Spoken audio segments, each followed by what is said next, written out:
This is the Storm Track 9 forecast, and that is 2 to 4 inches for the vast majority of the News 9 area. Could see a couple of spots with isolated 5-inch totals. One thing to keep in mind, though, as we mentioned earlier, is that this is going to be some wetter, heavier snow. So it is going to be a little bit more difficult to shovel in the morning.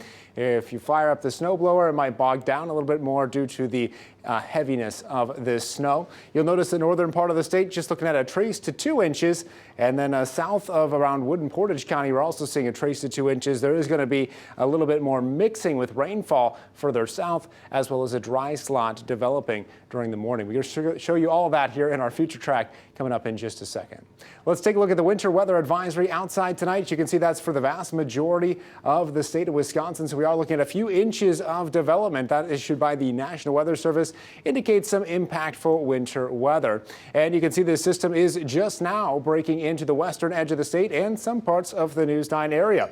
Let's zoom in here. You can see a couple of spots of drizzle or some light rain showers on the western edge of Taylor and Clark County. Of course, we still have very mild temperatures here across the area in the 40s. Just behind that, though, is some snowfall up in the northwestern corner of the state. Ashland and Iron County are seeing some very light snow, which will continue to pass into the area. What we're looking for here is these darker bands of blue. You can see on the map here, that's where the heaviest snow is right now. That is eventually going to track off to the east into the area, and that's why our highest amount of snow is going to be found here right across central Wisconsin.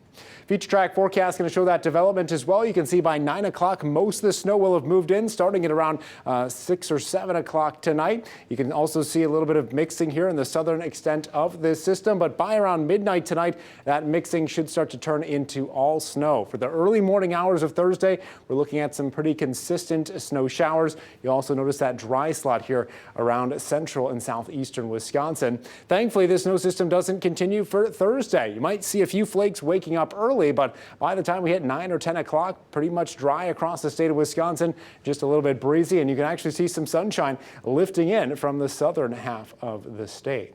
Otherwise, we take a look at the numbers today. 44 degrees for a daytime high. That is extremely warm for this time of year, and that's part of the reason why we're seeing that mixing as it moves in tonight. Langlade, Fort Cameron, Stevens Point currently showing a temperature of 44 with a south-southwest wind of 8 miles per hour.